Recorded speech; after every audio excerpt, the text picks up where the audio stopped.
Esta situación que tenemos ahora mismo en el conflicto geopolítico que tiene a Europa, Estados Unidos y el resto del mundo sumido en la preocupación, en la duda. Saludamos a Javier Echeverri, socio fundador de Daico Markets. Javier, muchas gracias por atendernos estos minutos. Buenas tardes, ¿qué tal, Marta? Gracias a vosotros. Javier, ¿cómo estás viendo el entorno bursátil? Sobre todo teniendo en cuenta que, Luis de Guindos nos decía ayer que quizás no había habido tanto dramatismo en las bolsas por la poca exposición que tenía el sector, por la poca exposición que tenía Europa a Rusia y por lo reducido de la economía rusa, pero sí que es cierto que aún así seguimos viendo mucha volatilidad en el entorno, dudas, y nos cuestionamos a cada minuto cuál podría ser el escenario que van descontando los mercados. ¿Cómo estás viendo ahora mismo el actual escenario? Bueno, pues el escenario es muy complicado, Marta. Como bien sabéis, todo aquello que es volatilidad, incertidumbre, el mercado lo asume de manera negativa. Y, lógicamente, quien peor lo asume son las bolsas más frágiles o quizá en peor posición a nivel económico, que en este caso estamos viendo claramente cómo es Europa quien está sufriendo más. Y, en concreto, hoy se puede ver claramente cómo se distancia mucho de ese 0,64 que está cayendo ahora mismo el DAX, un 2,73 que está cayendo el IBEX. En definitiva, vemos que toda Europa está cayendo mientras que Estados Unidos tiene ligeras alzas, y esto nos hace una idea de que en definitiva siempre sufren más aquellas economías un poco menos recuperadas, un poco más dañadas, un poco más frágiles. En definitiva, la situación con Rusia y Ucrania está siendo muy complicada para todos. Es muy difícil predecir qué es lo que va a suceder minuto a minuto en el corto plazo. Es verdad que en el plazo medio tenemos bastante claro que va a suponer una corrección importante en los mercados, que además llevamos por detrás una recuperación mediante estos estímulos que hemos comentado muchas veces que no han parado. Vemos como la Fed está frenando un poquito esa idea de subir tipos de interés, ya no habla de las mismas subidas. Vamos a ver qué dice hoy Powell, que estamos todos súper pendientes, a ver cómo lo van a encarar, pero ciertamente digamos que en el corto plazo es muy difícil determinar lo que va a pasar. Podemos hablar de niveles, que es en definitiva pues casi lo que nos queda en este caso, teniendo en cuenta que vemos cómo el dólar se aprecia mientras que el índice del euro se deprecia. Esa correlación está cada vez más fuerte. La correlación con el oro, como no puede ser de otra manera, en tiempos que son necesarios el refugio, nos pide de nuevo. Te voy a compartir pantalla para que puedas ver un poco algunos gráficos y que veáis un poco de lo que estamos hablando. Pero en definitiva, claro, lo que sucede en este tipo de situaciones es que al final nos encontramos con escenarios muy complicados de predecir. Lo que tenemos ahora mismo enfrente es el Nasdaq, que vemos claramente, no sé si lo podéis ver bien en pantalla, creo que sí. Sí. Lo que podéis ver es el Nasdaq en concreto, podéis ver es un índice más tecnológico. Buscamos un nuevo nivel de soporte, como veis justamente en esta zona de los 13.065 ha tenido un rebote importante, confluyendo con toda esta zona de precios anteriormente de principios de año, donde bueno, ha roto esta zona de soporte muy importante, pero lo ha roto de una manera no definitiva, no ha consolidado esa ruptura y sigue todavía por encima de esas zonas. Nos sucede un poco lo mismo con el S&P. No ha roto al final todavía esta zona que era la más peligrosa en estos 4.200, 4.300 puntos.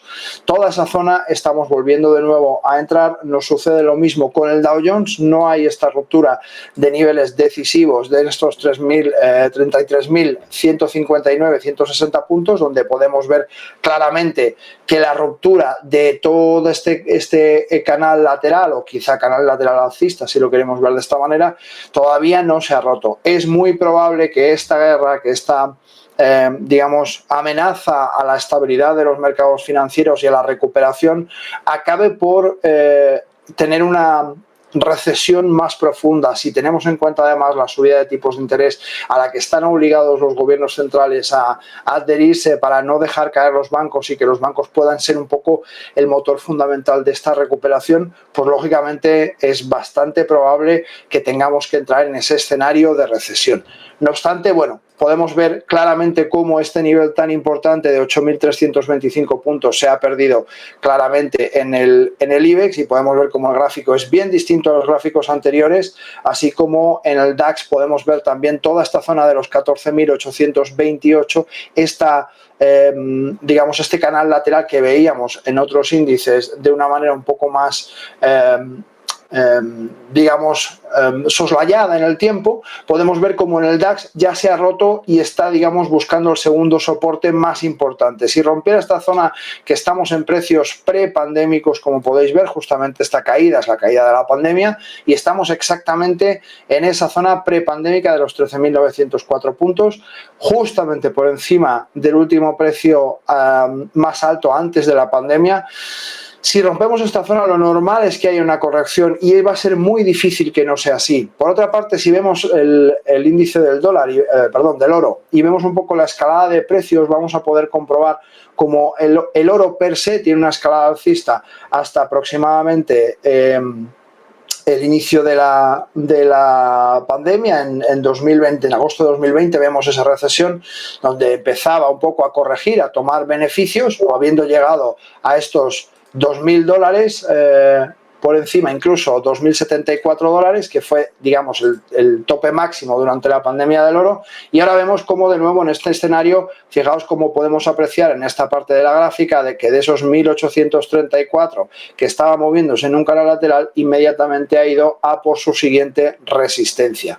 Aún no la ha conseguido romper en esos 1961,11, pero evidentemente, como todos sabemos, en época de incertidumbre, un valor que siempre se acude es el oro, por ser refugio, por ser un metal que no perece con el tiempo y que siempre va a mantener un cierto valor. Evidentemente, cuanto mayor indecisión hay, más nos vamos a este valor buscando refugio. Por tanto, bueno, buscando zonas de soporte puede ser interesante en esta zona de los 1879, justamente en esta parte del soporte. Si tenemos una pequeña corrección que nos permita tomar posiciones, va a ser muy interesante buscar posiciones dentro del oro en esos precios. Y por el contrario, bueno, tenemos que tener mucho cuidado para buscar las posiciones en un espacio de tiempo a medio y largo plazo, con mucho cuidado. Si queremos hacer trading, tenemos que tener claro que tenemos que saber muy bien cuáles son nuestros puntos de entrada y puntos de salida, puesto que el escenario de volatilidad lo que nos aconseja es aumentar nuestra liquidez, estar fuera del mercado, buscar valores refugio y, como mucho, buscar ese tipo de fondos que nos permitan estar más alejados, digamos, de la gran volatilidad que probablemente nos aqueja. Javier, respecto a la renta fija, hoy hemos conocido que varias agencias de calificación, entre ellas Moody's y Fitch, han rebajado la calificación de la deuda rusa hasta bono basura. Y yo te quería preguntar qué implicaciones puede tener esto en la capacidad de financiación que tiene Rusia, y también qué recomendación podrías dar a un inversor que a día de hoy todavía tenga posiciones en bonos rusos.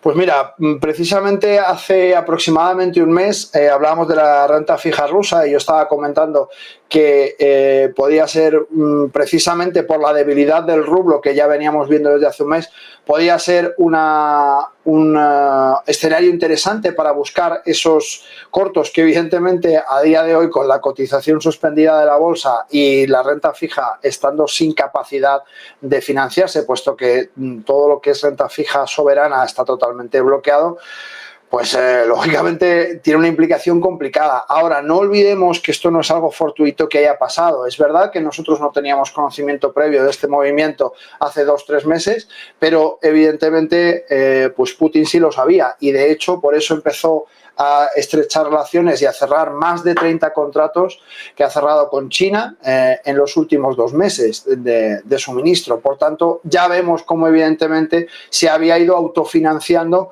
con otros escenarios distintos.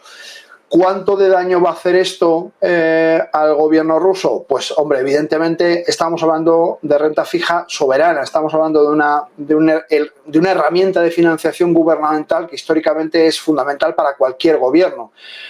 No obstante, como te digo, hemos visto y nos hemos informado de cómo últimamente Putin ha hecho todos estos movimientos con el país asiático. Muy probablemente haya muchos otros movimientos que sean menos públicos, que sean menos conocidos y que también tengan ese tipo de relaciones, probablemente también con países asiáticos, pero quizá con menor repercusión mediática y que aún no conocemos del todo. Pero no me cabe duda que la financiación, él ya conocía este tipo de movimientos, del mismo modo que duró un tiempo en reconocer todo este tipo de movimientos Xi Jinping en China, y ahora ya empezamos a tener declaraciones por su parte diciendo, bueno, que entiende la situación actual de Rusia, que no apoya el conflicto armado, pero que por supuesto apoya, bueno, pues un poco la soberanía de Rusia territorial. En fin, estas cosas que a mí se me escapan un poco en aras del sentido común, pero bueno, es un poco lo que están moviendo entre ellos. Esto es un baile de marionetas en el cual, pues lógicamente el gobierno ruso se encuentra ahora mismo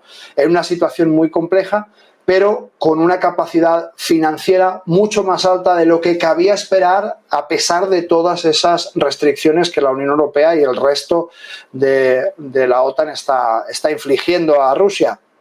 Por tanto, yo creo que no va a ser determinante a la hora de parar a este tipo de acciones que está teniendo Putin con respecto a Ucrania, sino que creo que, bueno, es una medida que no nos queda otra que utilizar, evidentemente. Son las armas que tenemos en este momento, no podemos hacer otra cosa y hay que utilizarlas de la mejor manera posible. No sé muy bien cuánto daño le va a hacer, pero desde luego no tenemos otra opción. Por tanto, bueno, ahí seguiremos. Seguiremos muy pendientes de la evolución tanto de la renta variable como de la renta fija, en este caso, bueno, el impacto que puede sufrir la renta fija rusa ante la situación actual. Javier Echeverri, socio fundador de Daico Markets, muchísimas gracias. Gracias a vosotros siempre. Muchas gracias también a ti, Marta.